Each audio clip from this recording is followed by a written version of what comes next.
Hi welcome to our channel. ಇವತ್ತಿನ ವಿಡಿಯೋದಲ್ಲಿ ಸೊಪ್ಪು ಸಾಂಬಾರನ್ನ ತುಂಬ ಸಿಂಪಲ್ಲಾಗಿ ಈ ರೀತಿ ಹೇಗೆ ಮಾಡೋದು ಅನ್ನೋದನ್ನು ನೋಡೋಣ. ಈ ಸೊಪ್ಪು ಸಾಂಬಾರು ಮುದ್ದೆ, ಅನ್ನ, ರೊಟ್ಟಿ, ಚಪಾತಿ ಎಲ್ಲದಕ್ಕೂ ಒಂದೊಳ್ಳೆ ಕಾಂಬಿನೇಷನು. ಸ್ವಲ್ಪ ಗಟ್ಟಿ ಮಾಡಿದರೆ ಎಲ್ಲದಕ್ಕೂ ಹೊಂದ್ಕೊಳ್ಳುತ್ತೆ.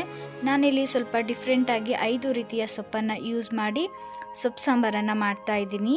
ಆ ಎಲ್ಲ ಸೊಪ್ಪನ್ನು ನೀಟಾಗಿ ಸೋಸ್ಕೊಂಡು ವಾಶ್ ಮಾಡಿಕೊಂಡು ಈ ರೀತಿ ಚಿಕ್ಕದಾಗಿ ಕಟ್ ಮಾಡ್ಕೊಂಡು ಇಟ್ಕೊಂಡಿದ್ದೀನಿ. ಆ ಕಟ್ ಮಾಡಿಟ್ಟಿರುವಂಥ ಎಲ್ಲ ಸೊಪ್ಪನ್ನು ನಾನು ಕುಕ್ಕರ್ಗೆ ಹಾಕ್ತಾಯಿದ್ದೀನಿ. ತುಂಬ ಚಿಕ್ಕದಾಗಿ ಕಟ್ ಮಾಡೋ ಅವಶ್ಯಕತೆ ಇಲ್ಲ, ಸ್ವಲ್ಪ ಚಿಕ್ಕದಾಗಿ ಕಟ್ ಮಾಡಿದರೆ ಸಾಕು. ಇದ್ರ ಜೊತೆಗೆ ನಾನು ತೊಗರಿಬೇಳೆನ ಯೂಸ್ ಮಾಡ್ತಾ ಇದ್ದೀನಿ. ಅದಾದಮೇಲೆ ಒಂದು ಸ್ವಲ್ಪ ನೀರನ್ನು ಕೂಡ ಹಾಕ್ತಾ ಇದ್ದೀನಿ. ನೀರನ್ನು ಸ್ವಲ್ಪ ಕಡಿಮೆನೇ ಹಾಕ್ಕೊಳ್ಳಿ, ಯಾಕಂದರೆ ನೀರಲ್ಲಿ ತೊಳ್ಕೊಂಡಿರೋದ್ರಿಂದ ಅದರಲ್ಲಿ ನೀರಿನ ಅಂಶ ಇರುತ್ತೆ, ಆ ಸೊಪ್ಪು ನೀರನ್ನು ಬಿಡುತ್ತೆ.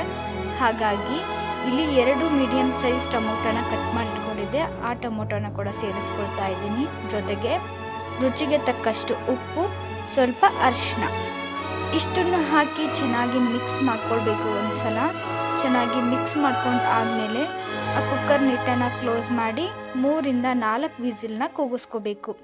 ಅದಾದಮೇಲೆ ಒಂದು ಪಾತ್ರೆಗೆ ಸ್ವಲ್ಪ ಎಣ್ಣೆ ಹಾಕಿ ಒಂದು ಸ್ವಲ್ಪ ಸಾಸಿವೆ ಹಾಕಿ ಚಟಪಟ ಅಂತ ಸಿಡಿದ್ಮೇಲೆ ಬೆಳ್ಳುಳ್ಳಿನ ಹಾಕ್ತಾ ಇದ್ದೀನಿ.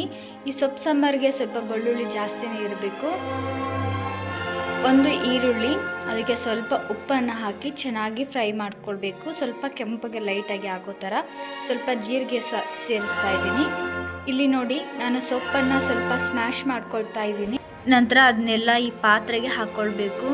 ಈ ಸ್ಮ್ಯಾಶ್ ಮಾಡಿ ನಾವು ಹಾಕೊಳ್ಳೋದ್ರಿಂದ ಈ ಸೊಪ್ಪು ಮತ್ತು ಬೇಳೆ ಎಲ್ಲ ಸ್ವಲ್ಪ ಮೆತ್ತಗಾಗುತ್ತೆ. ಆವಾಗ ಸಾಂಬಾರು ಸ್ವಲ್ಪ ತಿಕ್ಕಾಗಿ ಬರುತ್ತೆ, ತುಂಬ ಚೆನ್ನಾಗಾಗುತ್ತೆ. ಒಂದ್ಸಲ ಈ ಥರ ಸಾಂಬಾರನ್ನ ಟ್ರೈ ಮಾಡಿ, ಟೇಸ್ಟ್ ಅಂದರೆ ತುಂಬ ಚೆನ್ನಾಗಿ ಬರುತ್ತೆ. ಇದಾದ ನಂತರ ಈ ಸಮಯದಲ್ಲಿ ನಾವು ಸ್ವಲ್ಪ ಅರಿಶಿನ ನೋಡಿ ಹಾಕ್ಕೊಳ್ಳಿ. ಮೊದಲೇ ಹಾಕ್ಕೊಂಡಿರೋದ್ರಿಂದ ಸ್ವಲ್ಪ ಅರಿಶಿನ ಹಾಕ್ತಾ ಇದ್ದೀನಿ. ಜೊತೆಗೆ ಒಂದು ಸ್ವಲ್ಪ ಗರಂ ಮಸಾಲ, 1 ಸ್ಪೂನಷ್ಟು ಗರಂ ಮಸಾಲಾನ ಯೂಸ್ ಮಾಡಿದ್ದೀನಿ. ನಂತರ ಖಾರನ ನೋಡಿಬಿಟ್ಟು ರುಚಿಗೆ ತಕ್ಕಷ್ಟು ನಿಮಗೆ ಎಷ್ಟು ಬೇಕೋ ಅಷ್ಟು ನೋಡಿರಿ ಖಾರನ ಹಾಕ್ಕೊಳ್ಳಿ. ನಂತರ ಈ ಸಮಯದಲ್ಲಿ ಒಂದು ಸ್ವಲ್ಪ ಉಪ್ಪು ಬೇಕು ಅಂದರೆ ರುಚಿ ನೋಡಿಕೊಂಡು ಉಪ್ಪು ಕೂಡ ಆ್ಯಡ್ ಮಾಡ್ಕೋಬೋದು. ಆಲ್ರೆಡಿ ಉಪ್ಪು ಆಗಿರೋದ್ರಿಂದ ನಾನು ಏನು ಉಪ್ಪನ್ನು ಸೇರಿಸ್ತಾ ಇಲ್ಲ. ಎಲ್ಲನೂ ಹಾಕಿ ಚೆನ್ನಾಗಿ ಮಿಕ್ಸ್ ಮಾಡ್ಕೊಂಡಾದಮೇಲೆ 2 ರಿಂದ 3 ನಿಮಿಷ ಚೆನ್ನಾಗಿ ಸಾಂಬಾರನ್ನ ಕುದಿಸ್ಬೇಕು. ಈ ಸಾಂಬಾರನ್ನ ನಾವು ಎಷ್ಟು ಕುದಿಸ್ತೇವೋ ಅಷ್ಟು ರುಚಿಯಾಗಿ ಬರುತ್ತೆ ಇದು ಸಾಂಬಾರು. ಈ ಸೊಪ್ಪು ಸಾಂಬಾರು ಮುಂದೆ ಯಾವ ಪಲ್ಯನೂ ಬೇಡ, ಏನು ಬೇಡ, ಸಾಂಬಾರು ಅಷ್ಟಿದ್ರೆ ಸಾಕು. ಇದು ಮುದ್ದೆಗಂತೂ ತುಂಬಾ ಚೆನ್ನಾಗಿರುತ್ತೆ. ಈ ಒಂದು ವಿಡಿಯೋ ನಿಮಗೆ ಇಷ್ಟ ಆಗಿದ್ರೆ ಒಂದು ಲೈಕ್ ಮಾಡಿ, ನನ್ನ ಚಾನಲ್ನ ಸಬ್ಸ್ಕ್ರೈಬ್ ಮಾಡ್ಕೊಳ್ಳಿ. ಇದೇ ಥರ ವಿಡಿಯೋನ ಹಾಕ್ತಾ ಇರ್ತೀನಿ ನೋಡಿ.